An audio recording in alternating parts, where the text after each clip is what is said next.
Bonjour à toutes et à tous, c'est le Vous Sport Club, votre rendez-vous sport sur l'antenne de Divertissez-vous et de Vous Sport World. Un moment pour parler de sport, un moment aussi pour rencontrer des personnalités et des acteurs du monde du sport. Et aujourd'hui, nous allons prendre littéralement le large en compagnie d'un homme qui vole sur les flots, adepte du 49er, qui est considéré comme la Formule 1 des dériveurs. Il a représenté la Belgique aux derniers Jeux Olympiques de Paris, ce qu'il avait déjà fait aux Jeux Olympiques de Rio. C'est avant tout un homme passionné, sans cesse en quête de progrès et de performance. Il est l'invité du Vous Sport Club, Yannick Lefebvre, bonjour. Bonjour. Comment allez-vous ? Très bien, et vous ? Moi, très bien. On est surtout très heureux de vous recevoir pour parler de voile et en particulier du 49er. Si vous êtes ici, c'est évidemment pour nous parler de voile et de 49er, mais on peut aussi compléter l'actualité de voile. Il y avait une manche du Sail GP avec les fameux catamarans F50. On terminait le triptyque américain. Il y avait eu Los Angeles, San Francisco. Là, on était dans la baie de New York avec une finale entre l'Espagne, la Nouvelle-Zélande et la France. Et c'est l'Espagne qui s'était qualifiée de justesse pour la finale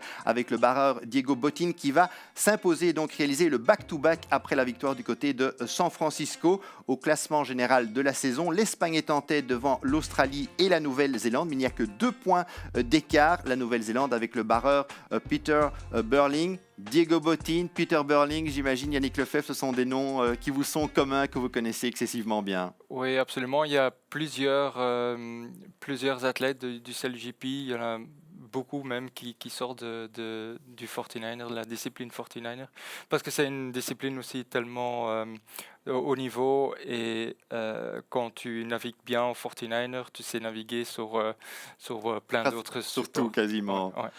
Ben écoutez, justement, si vous êtes là pour nous parler du 49er, je propose de se mettre directement en mode 49er.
Le 49er, une discipline spectaculaire à souhait qui est présente dans le programme olympique depuis les Jeux de Sydney en l'an 2000. On peut voir justement peut-être aussi les différentes classes olympiques qui existent pour que les gens puissent bien schématiser. Il y a donc des dériveurs dans lesquels on retrouve le 49er et le 49er FX. Là, c'est la catégorie pour les dames et puis aussi des multicoques, du windsurf et du kitesurf. Alors justement, expliquez-nous un petit peu la particularité. On parlera par après évidemment de la technique de navigation, mais sur les points techniques proprement dit, 49er, ça fait référence, je crois, à la longueur, c'est 4,99 m et aussi cette voile à peu près 60 mètres carrés. Expliquez-nous justement ces aspects-là. Oui, ce qui est très caractéristique, c'est que le bateau est très instable. Donc, quand tu mets le bateau à l'eau, il chavire tout de suite. Donc, c'est au bonhomme, au navigateur sur le bateau pour chercher faire que le bateau soit stable dans l'eau et aller le plus vite possible. Moi, je suis le barreur, donc moi, je décide où on va, quelle stratégie on fait. Et mon équipier, lui, il a tous les différentes voiles en main. Et lui fait qu'à chaque moment, on aille le plus vite possible d'un côté, espérons le bon côté. Oui, parce qu'on présente ça comme la Formule 1 des classes olympiques. Ça peut développer vraiment une puissance folle. Le poids, je crois, c'est à peu près 90-100 kilos, 4,99 m de longueur, on l'a dit. C'est sorti de l'imagination d'un architecte australien qui était lui-même aussi, évidemment, adepte des sports nautiques, Julian Braithwaite. Mais c'est vrai que c'est un exemple aussi de technologie, de haute technologie, ce bateau. Oui, absolument. Et c'est très difficile à naviguer sur ce bateau et au début tu chavires beaucoup.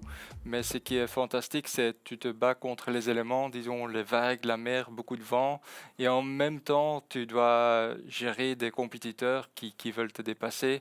Et en 49er, ce qui est très caractéristique aussi, c'est que nous sommes tout le temps au trapèze. Quand quelqu'un pense à du bateau, c'est quelqu'un qui est assis sur le côté d'un bateau. Mais nous, on est tout le temps au trapèze et on fait que contact avec le bateau, avec la pointe des pieds, disons. Donc ça fait qu'en fait, on est très loin du point de gravité, Oui, centre de gravité, l'équilibre aussi. d'équilibre. Donc dès qu'il y a quelque chose qui change dans le vent, dans les vagues, on doit réagir très vite parce que sinon, on tombe à l'eau. Alors l'année passée, l'année 2024, elle a été marquée par votre qualification pour les Jeux Olympiques. Ça faisait déjà pas mal de temps que vous espériez une qualification. Vous aviez essayé en 2012, vous avez été aux Jeux en 2016, 2020, vous n'avez pas réussi à vous qualifier. Et là, vous étiez qualifié à nouveau pour les Jeux de Paris. C'était du côté de la semaine olympique de hier. On voit justement des images de la compétition. Vous allez terminer deuxième de la compétition et décrocher ce ticket. Alors était-il un petit peu inattendu ce ticket? Je savais, surtout ce que je savais, ce qui était important dans la compétition, c'est on avait identifié quelques facteurs qu'on voulait certainement faire bien pour avoir une bonne performance, mais je savais aussi que je devais accepter qu'il y avait très grandes chances qu'on ne le faisait pas. Mais si on réussissait pas, je voulais au moins faire la régate que je voulais. Et à part ça, et alors on verrait bien qu'en étant fier, et alors on verrait bien si on serait qualifié ou pas, mais je voulais au moins aller essayer de décrocher et pas avoir peur et avoir le stress et me laisser aller par le stress. Oui, parce que saisir sa chance, s'intitulait cette régate Last Chance Regatta. C'est vraiment la dernière chance pour obtenir un ticket pour les Jeux. Vous étiez en compagnie de Jan Heuning, qui était même, je crois, blessé peu de temps avant. Donc c'était aussi un moment savoureux de décrocher ce ticket ensemble pour les Jeux. Oui, notre préparation n'était absolument pas très smooth, mais on a fait notre mieux de ne pas se laisser aller, pas stresser avec ce qui se passait et tout le temps regarder vers l'avant et on savait ce qu'on devait faire et on s'est focusé là-dessus, même si les régates avant, on n'avait pas su faire une répétition générale. Mais donc, on est très content et très fier de l'avoir fait en tant qu'équipe. Et c'était un bon moment passé à deux. Ouais. Et puis cette qualification, elle est venue grossir les rangs de la délégation belge pour la voile, parce que la Belgique présentait sa plus grande délégation dans l'histoire des Jeux Olympiques, avec 8 participants. La Belgique présente dans 5 disciplines différentes. J'imagine que c'était aussi un moment important et historique. Ah oui, une grande équipe, normalement, la voile, c'est un petit sport avec une petite délégation, donc ça faisait vraiment l'équipe de voile et avec une bonne ambiance, beaucoup de partage par rapport aux conditions de vent et par rapport aux techniques. Et on a aussi regardé la cérémonie d'ouverture tous ensemble parce qu'il n'y a que certains d'entre nous qui savaient y aller parce que pour d'autres, la compétition commençait très peu après. Donc on a Evie Van Acker qui était la chef de délégation, je dirais, a très bien faire ça pour rassembler une bonne équipe. On peut voir justement les participants belges aux derniers Jeux de Paris en voile. Il y avait donc vous, Yannick Lefebvre, en compagnie de Jan Heuning en 49er. En 49er FX, c'était Isaora Manot et Anouk Geurt. Et puis on avait aussi Emma Plascart qui était présente en ILCA 6. Et puis aussi on avait William De Smet présent en ILCA 7. Et puis on avait aussi le duo Eline Verstralen et Lucas Kleissen en NACRA 17. Des gens que vous connaissez excessivement bien. Comme vous dites, il y avait une bonne osmose aussi dans cette équipe entre tous les participants. Oui, absolument. Et on essaie de s'entraider naturellement. Chacun, tout le monde a sa performance et quelque part dans sa bulle, mais on respectait ça. Et si on savait offrir du soutien, on le faisait parce que c'est naturellement un environnement avec beaucoup de pression pour nous, les régatiers. Les navigateurs, on n'a pas l'habitude qu'il y a autant de médias. Donc ça, c'est un plus, mais aussi, je dois remercier aussi tous les médias qui étaient là, étaient très ouverts, très respectueux. Donc tout s'est très bien passé. Et puis il y a eu le grand moment de la compétition. Cela s'est déroulé du côté de Marseille, dans la marina de Rouca Blanc, avec voilà, une 15e place finale pour vous. Et même le dernier jour, vous avez terminé 4e, 3e et 9e des différents fleets. Vous avez terminé sur un bon sentiment. Mais comment avez-vous abordé ces seconds Jeux Olympiques pour vous? On est très content qu'on a su montrer ce qu'on sait faire la dernière journée.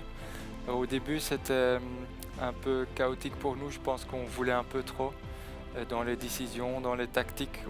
On a pris un peu trop de risques. Et la voile, parfois, c'est un jeu d'échecs.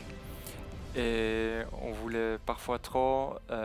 Mais alors, on s'est bien corrigé. Et C'était trop bien faire, si oui, je vous vouloir entends trop bien. bien faire, aller chercher trop haut.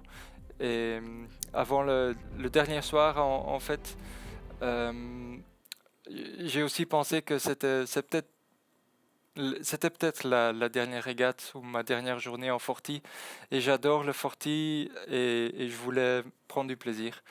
Et ça m'a énormément aidé. Donc, du coup, ça me fait penser au JO de 2028, de simplement prendre du plaisir. Ouais. Et puis un vainqueur, champion olympique, Diego Bottine, on en a parlé dans le CLGP. C'est vrai que c'est quelqu'un qui parvient, comme vous l'avez dit, à être performant selon différents types aussi d'embarcations. Oui, oui, et dans le CLGP et l'America's Cup, ce sont des endroits où ils savent très bien employer les caractéristiques de quelqu'un qui a fait la haute compétition en 49er. Mais ce sont des grands champions. Alors ces Jeux de Paris, je le disais, ce n'étaient pas vos premiers Jeux olympiques. Vous étiez déjà présent à Rio en 2016. On va revoir justement certains instantanés de cette époque. Vous étiez en compagnie de Tom Pelsmakers, qui était votre équipier à l'époque. C'est courir, voilà, aussi dans la baie de Copacabana. C'est aussi une première expérience dans le village olympique et aussi la première fois que la Belgique envoyait des représentants en 49. Oui, on était extrêmement fiers, premièrement, de savoir faire notre rêve, aller aux Jeux Olympiques. Le moment où on reçoit notre accréditation, c'était vraiment quelque chose de spécial pour nous deux. Euh, mais il y a aussi eu beaucoup de challenges pour y arriver parce que, comme vous disiez, c'est la première discipline première participation pour discipline belge. Et on a dû commencer de zéro en Belgique. Il n'y avait pas vraiment de connaissances. Et ça, on a su faire à deux et chercher les bons entraîneurs, ce qui n'était pas toujours facile, mais on y est arrivé. Donc ça, on est très fiers. Et puis j'imagine aussi des souvenirs de délégation. C'était la première médaille d'or de Nafissatou Thiam à Rio. Aussi aller supporter les Red Lions en finale à cette époque-là face à l'Argentine. Ce sont aussi tous des souvenirs d'être dans le Team Belgium. Ah oui, cette finale pour moi était mémorable. Peut-être qu'elle était un peu. Je comprends la déception des hockeyman, mais pour nous, faire partie de l'équipe belge et savoir soutenir les hockeyeurs, c'était vraiment un moment inoubliable parce que quand tu es un athlète au JO, tu es occupé avec ta discipline et tu suis bien un peu les autres, les résultats, mais tu es surtout occupé avec ce que tu dois faire toute la journée pour essayer de performer le lendemain. Donc, tu es plutôt dans ta bulle. Donc, une fois que tu as fini, alors tu es plus relâché et alors tu passes en mode supporter, disons. Grande fierté d'être aux Jeux Olympiques, ce qui vous a valu aussi un moment privilégié d'être reçu par le roi et par la reine au château royal. On vous voit justement, j'imagine que c'était un moment un petit peu unique. On voit aussi le carton d'invitation que vous avez toujours, je crois. Oui, oui, je l'ai toujours à la maison et j'ai même une serviette de la Majesté. Mais oui, c'est vraiment un moment spécial et c'est un honneur d'y aller. Ouais. on peut justement voir certains Belges qui se sont aussi illustrés dans l'histoire olympique de la voile. Ça commence déjà dès 1908 avec l'argent pour Léon Breix, Louis Breix et Henri Waters. Et puis on a aussi une médaille d'argent en 1920 avec Charles Van Den Busch et John Klotz pour Léon Breix. Et puis aussi Émile et Florimond Corneli en compagnie de Frédéric Albert Brunses, l'or au JO de 1920. Un autre équipage qui a décroché le bronze en 1920 avec notamment Albert Grissard. Léon Breix à nouveau l'or en 1924. C'est 4 participations aux Jeux Olympiques pour lui. André Nélis, l'argent et le bronze à Montréal et à Rome, c'était en classe fine. L'argent pour Sébastien Godefroy à Atlanta, également en classe fine. Evie Van Acker qui a décroché le bronze en laser radial aux Jeux de Londres en 2012. Emma Plascart, 4e des Jeux de Tokyo, 7e des Jeux de Paris. Et puis on peut aussi citer bien évidemment Jacques Rogge, ancien président du CIO, qui a participé en classe fine aux JO de 1968, de 1972 et de 1976. Jacques Rogge, je crois que vous avez eu l'occasion de le rencontrer. Oui, j'ai eu l'occasion de le rencontrer même à Rio quand il a visité la marina où se déroulaient les Jeux. Et c'était vraiment un beau moment et parce qu'il nous reconnaissait en tant que Belges. Donc il avait un petit moment pour nous, donc c'était très bien. Mais aussi, comme Evie Van Acker, j'ai partagé la sélection, Tom et moi, on a partagé la sélection avec Evie à Rio. On était ensemble. J'ai vu sa déception après sa 4e place. Parce qu'elle aurait aussi bien pu décrocher une médaille.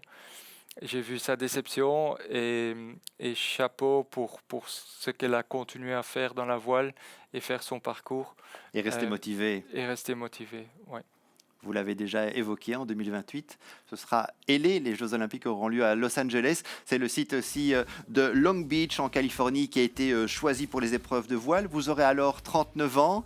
Alors voilà, êtes-vous encore dans cette perspective de participer alors une 3e fois aux Jeux Olympiques ? Absolument. Je suis surtout en perspective de m'améliorer. Et ça, c'était aussi un peu comment j'ai abordé ces dernières années. J'aime la haute compétition.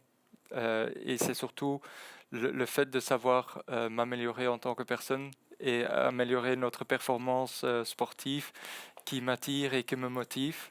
Et c'est trouver ce petit truc pour comparer aux compétiteurs ou être mieux, ce qui continue le drive pour continuer. Parce que vous êtes évidemment conscient de tous les sacrifices que cela requiert, parce que c'est un sport terriblement exigeant. D'ailleurs, vous avez participé à 2 Olympiades, mais aussi à des championnats du monde, à des championnats d'Europe, à des épreuves aussi de Coupe du Monde, ce qu'on appelle les fameux series, des distinctions nationales, internationales pour vous. Mais vous avez souvent dit, cela se joue à peu de choses. Un top 10 est souvent envisageable au départ d'une compétition, mais ça se joue sur des détails et cela montre à quel point notre sport est difficile et compliqué. Expliquez-nous. Oui, nous, les bateaux sont tous les mêmes, les mâts, les voiles.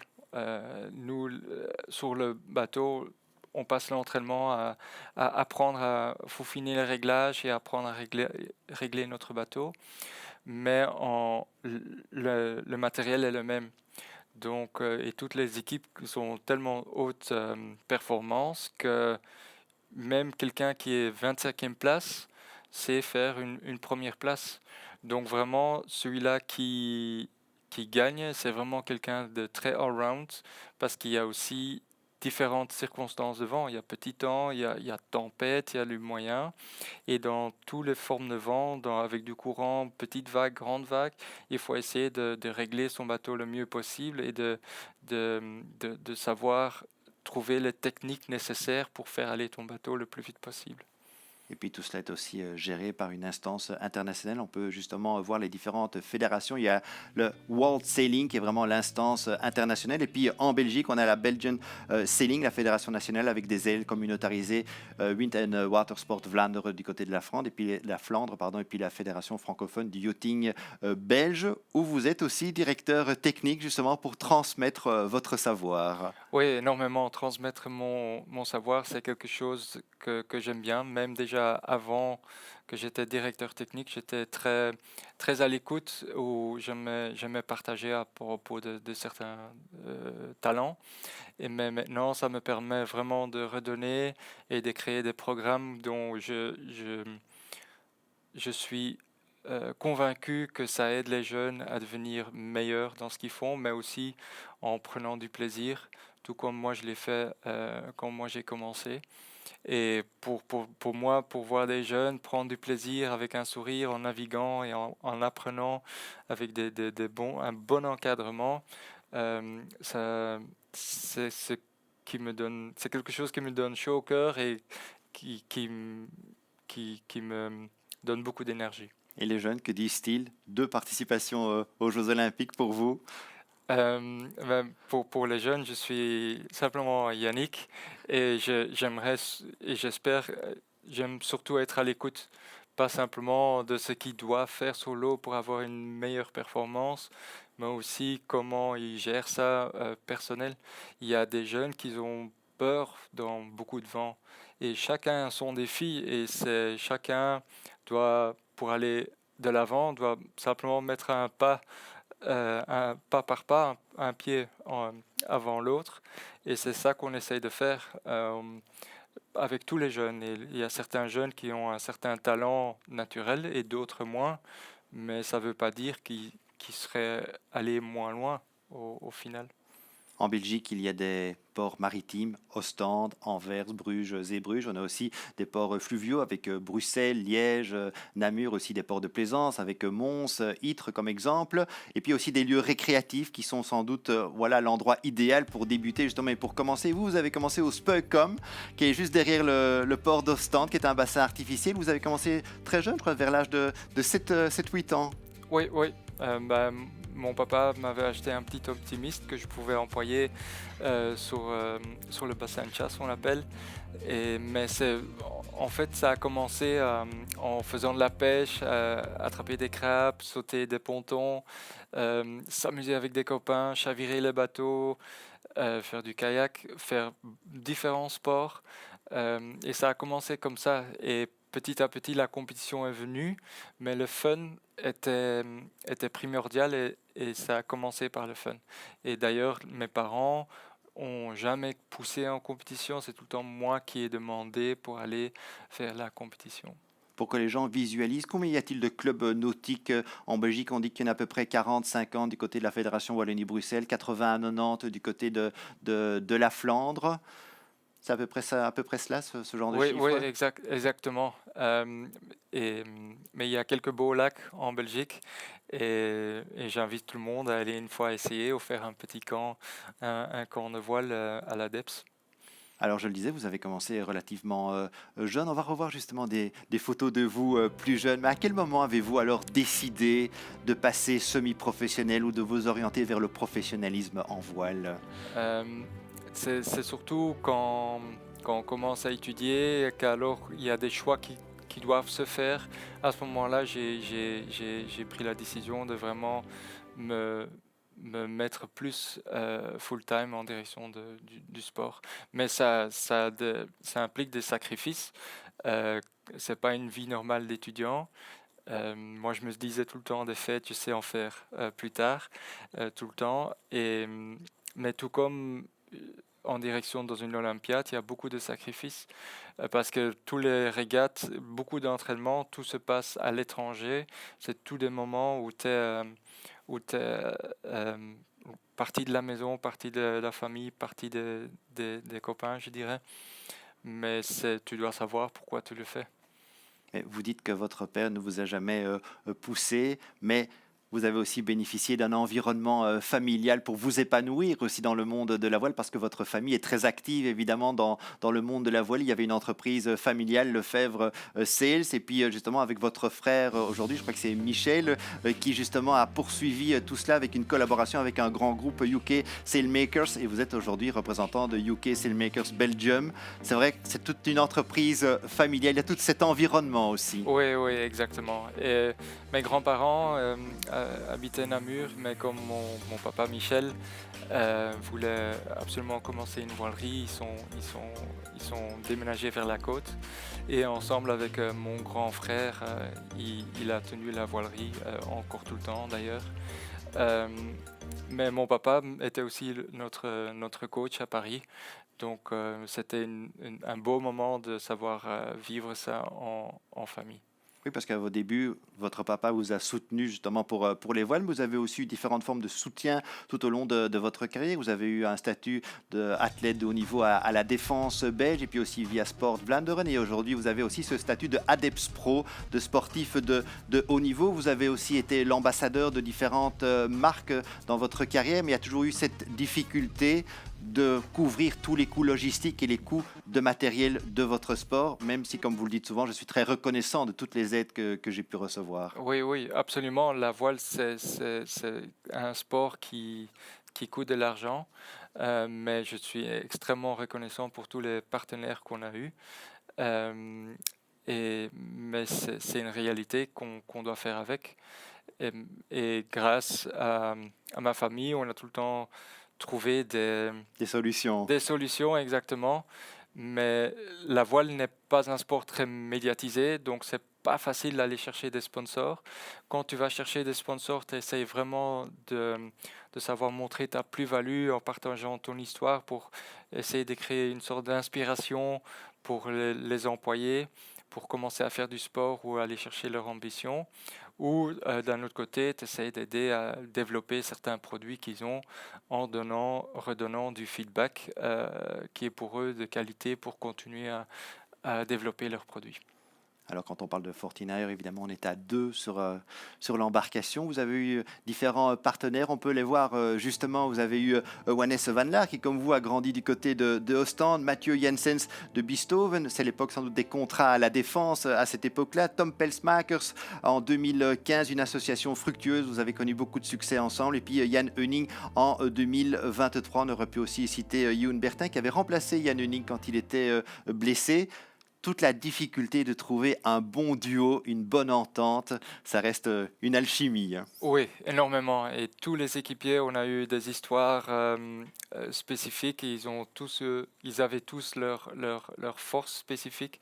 Donc, et de tous, j'ai aussi appris parce que quand tu navigues avec quelqu'un, tu t'es vraiment 150 jours, au minimum 150 jours ensemble, où tu manges ensemble, tu loges dans le même appartement, euh, tu vas t'entraîner ensemble à la salle de gym, en vélo et sur l'eau. Mais surtout, quand veux aller chercher la haute performance, il faut surtout parler ensemble pour s'améliorer, savoir encaisser la critique, savoir en donner, en partager. Euh, et ça, c'est pas facile. Et ça, avec chaque équipe, doit trouver son manière de fonctionner et d'avancer. Quand on parle d'équipe, vous allez participer prochainement à une compétition où l'équipe est encore plus importante. C'est la fameuse Star Sailors League Gold Cup avec une compétition prévue du côté de Rio en 2026 avec des qualifications aussi en Suisse au cours de l'été 2026. Mais ici déjà en 2025 au mois d'août, vous allez faire des entraînements. C'est la fameuse Belgian Sea Devils, l'équipe qui va participer à cette forme de Coupe des Nations. Vous aviez déjà participé en 2022, c'était du côté du lac de Neuchâtel à Grandson en Suisse. C'est une compétition particulière. Voilà, un bateau identique, 14 mètres, et puis c'est la navigation qui fait la différence. Oui, c'est le but de rassembler tous les meilleurs navigateurs de la Belgique ensemble avec Emma Plasgaard et Tom Pelsmakers. On a essayé de faire une sélection compatible pour être le plus fort possible au départ, et on a essayé de rechercher les navigateurs avec certaines spécificités pour savoir les mettre sur certains postes sur le bateau. Mais c'est un grand honneur de naviguer avec tous ces Belges, les meilleurs navigateurs belges pour aller essayer de décrocher une belle performance à cette Star Sailors League. Et puis peut-être aussi la difficulté de réunir tous des gens qui sont passionnés plus les uns que les autres, notamment à cette époque-là en 2022 avec Sébastien Godefroy. Oui, et surtout, naviguer avec Sébastien Godefroy nous a beaucoup aidé. On a su partager avec un médaillé olympique. Ça, on a beaucoup appris. Et parce que Seb, quand moi j'étais jeune, c'était mon idole. Et alors, on a fait une régate ensemble. C'est des beaux moments pour moi. Alors revenons au 49 et intéressons-nous à la technique proprement dite. On va vous voir en action. Dites-nous quels sont les aspects vraiment fondamentaux quand vous êtes voilà, sur le bateau. Comment vous positionnez le corps aussi pour contrôler la vitesse. Expliquez-nous. Alors en tant que 49er, un navigateur au 49, on est des gens très all-round. On doit avoir une certaine endurance pour faire des journées de 3-4 heures sur l'eau, mais aussi une explosivité pour aller d'un côté à l'autre, pour rester pendre, pour savoir donner du poids au bateau. Euh, et aussi une certaine agilité parce que le bateau, il est très instable. Il bouge tout le temps, il y a la mer qui bouge. Donc en fait, quand tu cours d'un côté à l'autre, il faut savoir rester droit. Donc pour ça, par exemple, concrètement, je m'entraîne sur une fine bande entre deux arbres et j'essaie de jongler pour savoir être euh, aussi bien focus sur ce qui se passe à l'extérieur qu'avoir la balance nécessaire. Et vous sentez directement quand le corps n'est pas bien positionné ou quand il y a un déséquilibre potentiel sur le bateau alors? Oui, et ça c'est quelque chose qu'il faut rester communiquer à deux pour ajuster cela. Mais c'est clair que quand on change de côté, donc quand on vire, qu'on fait une manœuvre, si l'équipier ou moi le barreur, on part une seconde trop tôt ou trop tard, ça veut dire qu'il y a encore un plus grand déséquilibre et alors on tombe à l'eau. Quand souvent les gens quand ils viennent voir, ils se disent ah oui, on veut aussi faire du 49er, mais ça va pas comme ça. C'est tellement difficile que les premiers 3 ans ou de formation, d'entraînement, tu passes beaucoup de temps à l'eau parce que tu n'arrives pas à dompter cette machine. Alors, un des paramètres les plus importants à gérer, c'est bien évidemment le vent. Alors, justement, expliquez-nous comment gérez-vous le vent? Est-ce qu'il y a une préparation avant la course? Est-ce qu'en cours de course, on peut changer la tactique et l'approche, la stratégie? Parce que c'est vraiment l'élément premier à gérer le vent. C'est très intéressant, une bonne question. On essaye de faire quelque chose, un plan, comme tout le monde fait un plan avant son challenge. Mais des plans, souvent, ça passe très vite. Ça change rapidement. Ça change rapidement, mais ça c'est aussi une force, je pense qu'il faut avoir dans la voile, mais aussi dans la vie, il faut savoir ajuster son tir et c'est pour ça que quand on a un plan, on peut pas trop être focus que là-dessus. Et ça c'est, je pense, un bon navigateur, il sait rester, regarder ce qui se passe, s'il y a un nuage, s'il y a des changements de vent autre part, pour rester au qui-vive, pour ajuster la stratégie. Et ça, c'est pas facile à faire. Une fois qu'on est parti quelque part, de se dire, ah bah tiens, il faut quand même aller par l'autre côté. Mais ça, c'est une force. Et pour être un bon navigateur, il faut savoir faire ça. Et petit clin d'œil, on avait vu la photo, le bateau peut très vite aussi se retourner, alors on se retrouve à l'eau. Oui, exactement. Quand il y a beaucoup de vent, c'est très spectaculaire parce que d'un côté, on se bat contre les éléments, essayer de dompter notre bateau, et de l'autre côté, tu dois gérer 20, 30, parfois 40 compétiteurs qui veulent aller à la même bouée que toi, qui veulent te dépasser. Donc, c'est très intense. Ouais. Alors parlons un peu aussi des entraînements. Combien de sorties par semaine et que travaillez-vous en priorité lors des entraînements? Peut-être des tests de voile, des tests de cordage? Ou- Oui, chez nous, il y a autant de tests de matériel.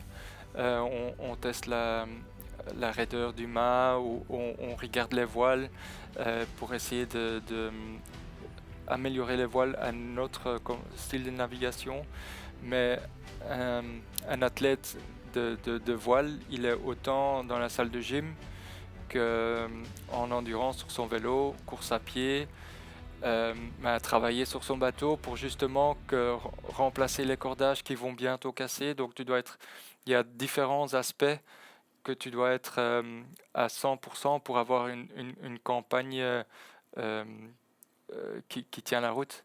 Le logistique, nous on doit gérer parfois notre bateau, d'aller d'un côté du monde à l'autre. Et ça aussi, ça fait apprendre beaucoup de choses aussi à côté du sport, mais pendant que tu es occupé avec ça, tu dois aussi faire que ta nutrition est bien, que tu restes au poids, etc. Et vous avez évoqué l'aspect de fitness. On voit à quel point c'est un sport qui est exigeant sur un plan physique. On va vous voir justement en action dans la salle de gym. Expliquez-nous justement quels sont les muscles que vous travaillez le plus justement pour essayer de trouver cet équilibre et cette stabilité. C'est la fameuse core stability que quand le bateau est instable, que mon corps au moins il reste stable. Ça, on essaye de travailler très fort et ça, on essaye d'améliorer dans la salle de gym et avec de très bons préparateurs qui nous font aller chercher les derniers pourcentages de performance. C'est vraiment un aspect essentiel, la forme physique pour ce genre de sport. Oui. Alors, expliquez-nous aussi la gestion du calendrier d'une saison. Comment choisissez-vous les compétitions, les déplacements à faire ou à ne pas faire? On vous voit ici, vous étiez en action du côté de Miami. Voilà, comment gérez-vous un calendrier d'une saison pour les compétitions? Ben, tout comme certains autres sports, il y a une sorte de circuit fixe. J'imagine le cyclisme. Il y a certaines courses à la même période. Et ça, c'est la même chose chez nous. Et comme c'est en mer, ça commence plutôt dans le sud et alors plus on se rapproche de l'été, ça monte. Par exemple, les premières échéances, souvent internationales, c'est Palma de Majorque en avril. Donc ça commence là-bas. Et alors ça suit à Hyères en France. Alors ça monte à Medemblik en Hollande ou à Kiel Et vous en essayez de Allemagne. participer à toutes les compétitions? Non, pas tout le temps. Tout ça dépend quand le championnat d'Europe et championnat du monde ont lieu pour essayer de vraiment savoir caler des blocs d'entraînement aussi bien spécifiques donc sur l'eau que chez nous qu'en salle de gym. Et aussi surtout quand on regarde où les Jeux Olympiques ont lieu, où ont lieu les championnats du monde, ou régates importantes, on essaie aussi d'aller s'entraîner sur le lieu même le plus possible ou rechercher des lieux qui sont comparables. Donc par exemple, quand on avait un championnat du monde en Australie, on n'a pas été en Australie, mais on a recherché des baies similaires pour essayer de reproduire les mêmes circonstances. Justement, vous évoquez différents lieux, vous avez été dans quelques-unes des plus belles mers du monde. Y a-t-il un souvenir plus marquant qu'un autre? Où se trouve la plus belle mer du monde, selon vous? C'est une bonne question. Un beau souvenir, c'est naviguer à Rio sous le Christ. On naviguait vraiment avec une belle vue du Christ et du Sugarloaf, pain sucre, Oui, tout à fait. je pense, oui. Et sinon, les mers à Auckland, je dirais à Rio, c'était beau pour la vue, pas pour la belle mer en soi. Et à Auckland, c'était vraiment la nature qui était très belle. Ouais. Et j'imagine effectivement des endroits fascinants. Mais pour revenir à la voile, on peut dire qu'il y a ces dernières années une évolution, pour ne pas dire une révolution dans l'approche technique de la voile. C'est les fameux foils qui peuvent équiper les bateaux, mais aussi les kitesurf, les windsurf. Ça a donné sans doute une toute autre approche à la navigation, au monde de la voile, parce que c'est une véritable prouesse technologique. Oui, absolument. Mais là, on voit que la voile, c'est aussi un sport innovatif et qui sans cesse continue. Aussi sur le 49er, il y a des nouveautés, mais c'est pas qu'il y a une équipe qui a cette nouveauté. Quand il y a une nouveauté, c'est la classe qui disperse cette nouveauté et les règles qui sont changées. Et à partir de ce moment-là, tout le monde navigue comme ça. Mais le foil, oui, c'est très impressionnant. J'en pratique parfois. Mais je dirais même parfois c'est un sport différent. Mais moi j'aime bien la voile classique. Euh, Mais ça reste tout de même une prouesse technologique, comme ça que la coque soit absolument, soulevée partiellement ou absolument, totalement de l'eau. absolument. J'ai fait aussi un peu de bateau où je m'entraîne aussi où la coque sort. Et c'est chouette parce que en tant qu'un régatier, navigateur, tu réapprends quelque chose. C'est quelque chose de tout nouveau que tu dois réapprendre. Et c'est ça la beauté de la voile aussi, parce que la voile est aussi un sport que tu sais pratiquer quand tu es petit, en optimiste, mais quand tu peux finir ta carrière à 80 ans dans un petit cabinet. Donc pour chaque type de personne ou même habilité, il y a une solution pour trouver un bateau qui te va. Et puis il y a une compétition qui symbolise un peu toute cette évolution de l'architecture navale. C'est l'America's Cup qui existe depuis près de 175 ans avec cette fameuse aiguillère d'argent à décrocher. Mais c'est vrai que c'est aussi une compétition sans doute symbolique de toute l'évolution architecturale en navigation. Oui, absolument. Et maintenant, il y a aussi de plus en plus d'athlètes qui passent du 40. D'ailleurs, les gagnants il y avait Peter Burling, par exemple. il y avait deux barreurs maintenant, il y avait Nathan Outridge aussi du 40. Donc, et sur les Anglais, il y avait Dylan Fletcher qui était le médaillé olympique à Tokyo. Euh, donc ça, c'est vraiment c'est là où le top de notre sport. Et je pense que et c'est pour nous, je pense pas qu'il y aurait une équipe belge bientôt ou wallonne, mais je pense que c'est très chouette de suivre et de voir les évolutions. L'America's Cup qui est devenu un événement tout simplement du sport mondial avec une prochaine édition. Ce sera en 2027 du côté de Naples. Il y a aussi une autre course mythique dont on a beaucoup parlé, c'est le Vendée Globe et pour cause. On avait un Belge qui participait, Denis Van Wenberg. Il était parti des Sables d'Olonne et il est revenu aux Sables d'Olonne. Un tour du monde en solitaire, sans escale et sans assistance, aussi avec un soutien total du public. On est aussi vraiment dans cette philosophie du dépassement de soi. J'imagine que vous avez suivi attentivement aussi cette course. Absolument, mais c'est un autre sport. Denis est vraiment un aventurier qui n'a pas peur de prendre le large, littéralement. Moi, j'aurais envie de mon lit tout bien, tout chaud et ma bonne douche le soir. Mais donc, vraiment chapeau pour ces aventuriers qui font le tour du monde comme ça.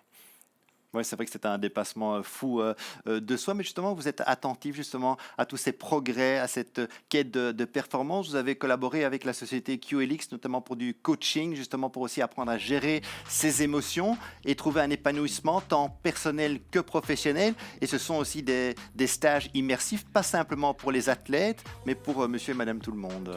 Oui, exactement. Et là, j'essaie aussi de faire, en tant que coach, j'essaie de donner ma connaissance de performance aux gens que je coach pour pour les aider à vivre leur vie qu'ils veulent. Parce tout le monde veut quelque chose et souvent on a déjà la connaissance. Par exemple, si on veut perdre du poids, souvent les gens savent déjà plus ou moins, disons, peut-être pas tout, mais plus ou moins 80% de ce qu'il faut faire.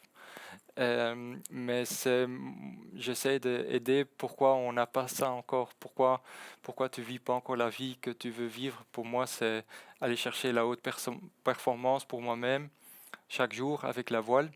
Pour quelqu'un d'autre, c'est quelque chose d'autre et, et partager cette histoire et avoir une relation de confiance pour vraiment aller soutenir quelqu'un, pour aller chercher ce que lui veut et pas nécessairement ce qu'on lui dit qu'il devrait faire. Parce que certaines émotions peut-être empêchent la réalisation de soi alors. Oui, oui, c'est une bonne remarque. Et ces émotions, il faut savoir les contrôler, mais parfois, il faut aussi oser les écouter. Et il y a beaucoup, et dans notre société, on pousse les émotions de côté. Et là, c'est important aussi de les écouter, justement pour les contrôler. C'est un peu contradictoire ce que je dis, mais pour les contrôler, il faut les écouter et pas les Prendre mettre du de côté. recul aussi Ouais. sur les choses. Mais parfois, il y a aussi des personnes qui sont inspirantes. Je crois qu'il y a une personne qui vous a beaucoup inspiré. On va la voir à l'écran. C'est le basketteur Michael Jordan. Je crois que c'est un petit peu votre idole sportive ou une Ouais, icône ouais. du sport. Oui, oui, exactement. Et surtout que j'ai commencé en tant jeune avec le basketball. Ce qui m'attirait tout le temps à son mindset, c'est qu'il disait j'ai tellement I failed so much, j'ai tellement raté, j'ai tellement que de ça j'apprends et je m'améliore. Et ça m'attire à son histoire. Le fait qu'il a raté son équipe au tout début, et qu'il est revenu et qui ne lâche rien et qui va chercher tout le temps sa haute performance personnelle, pas par rapport aux autres, mais par rapport au jeu, par rapport à la compétition, et par rapport à ce que lui sait faire. Et ça, je trouve important pour tout le monde, si c'est pour aller du fauteuil à 5 km course à pied ou un ultra trail. C'est important d'aller chercher ce qu'il y a en toi. Passionné de basket, on a aussi retrouvé une autre photo de vous. Vous allez la découvrir. Vous étiez tout jeune avec des anciennes stars d'Ostend, notamment Jean-Marc Jaumin, Barry Mitchell et Gary Collier qui étaient à Ostend dans les années 90. Ouais. Vous avez cette passion vraiment pour le basket. Oui, et le fils de Mitchell est maintenant dans la finale de NBA. Tout à fait. Donc, oui, je suis encore tout le temps sur les réseaux sociaux et on est connecté. Donc, c'est vraiment, pour moi, c'était des idoles et tous les week-ends, j'allais les voir jouer. Donc, j'avais tous les autographes et tout. Ouais. Mais je crois qu'il y a aussi une autre personnalité du sport belge que vous admirez beaucoup, c'est Jean-Michel Sèvres, qui a été 7 fois aux Jeux Olympiques, justement. Vous avez salué quand il a décidé d'arrêter sa carrière. Profonde admiration pour lui. Oui, surtout parce qu'il incarne vraiment l'esprit olympique. Et maintenant je l'ai croisé à Paris aussi en tant qu'athlète, tu ressens tout de suite, il vient pas du même monde, il vient de tennis de table, mais on parle le même langage et tu ressens que Jean-Michel Sèvres, il comprend les athlètes et ce qu'il faut pour performer, cet esprit olympique qu'il incarne tout à fait et sa longue carrière aussi qui est preuve de cela. Et un esprit qu'il continuera d'incarner vu qu'il a été réélu à la tête du COIB jusqu'en 2029. On a compris à quel point vous êtes passionné de sport et en particulier de 49ers. Écoutez, je propose de se mettre encore davantage en mode 49ers.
Le 49er, vous dites souvent, ça a un côté fascinant comme ça de voguer sur la mer et sur les océans.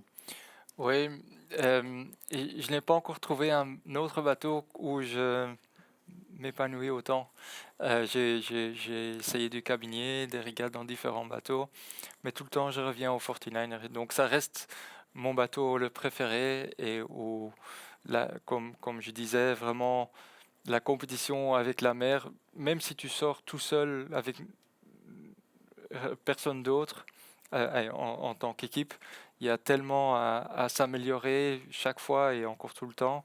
Et ça, c'est vraiment cette passion, je pense que je partage aussi avec tous les autres navigateurs. C'est tout le temps, chaque sortie, aller retrouver un point que tu sais améliorer.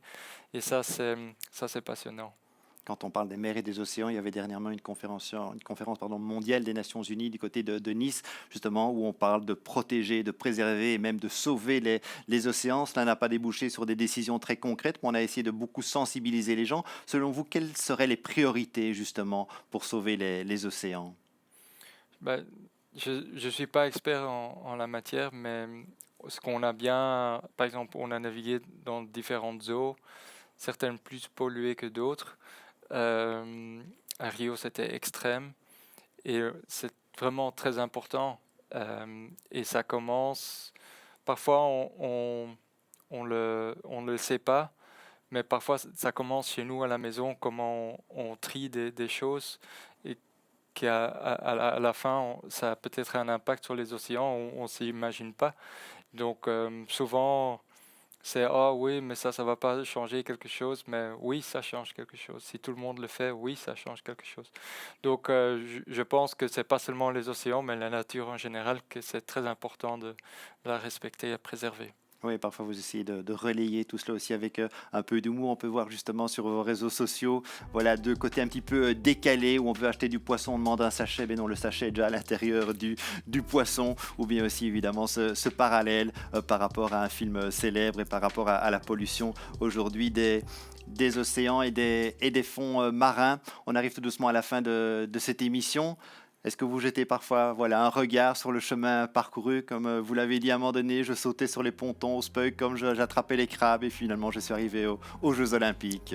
Je suis surtout fier que j'ai fait mon parcours, qui avait des bosses, mais et voilà, et j'ai échoué comme Michael Jordan, mais à mon niveau, j'ai échoué et surtout avec ces échecs, j'ai employé pour revenir plus fort ou pour personnellement m'acquérir des atouts pour m'améliorer moi en tant que personne. Et vous avez grandi du côté d'Ostende. On a envie de vous demander s'il n'y avait pas eu des bords de mer, s'il n'y avait pas eu la mer, peut-être alors du basket. Oui, peut-être du basket, mais pas en temps. J'ai 1,80 m, donc ça va, mais surtout beaucoup de sport et être dans la nature et aller chercher le peut-être du ski, disons. Mais aller chercher le full potentiel en moi. Ça, Toujours c'est progresser progresser, et oui. performer. C'est dans le sport ou à côté du sport. Ouais. Très bien. On peut peut-être aussi rappeler que vous avez une page ADEPS pour toutes les entreprises, le fameux ADEPS partenariat. S'il y a des entreprises qui sont désireuses de s'associer aussi à votre image ou d'être impliquées dans le monde de la voile, voilà, c'est toujours important de pouvoir bénéficier évidemment de soutien. Et on peut aussi rappeler évidemment aussi le site de votre famille pour UK Sailmakers Belgium avec cette adresse lefebvresales.com. On va vous remercier Yannick Lefebvre d'être venu aujourd'hui dans le Sport Club pour nous parler de voile et du 49er. Merci de me recevoir.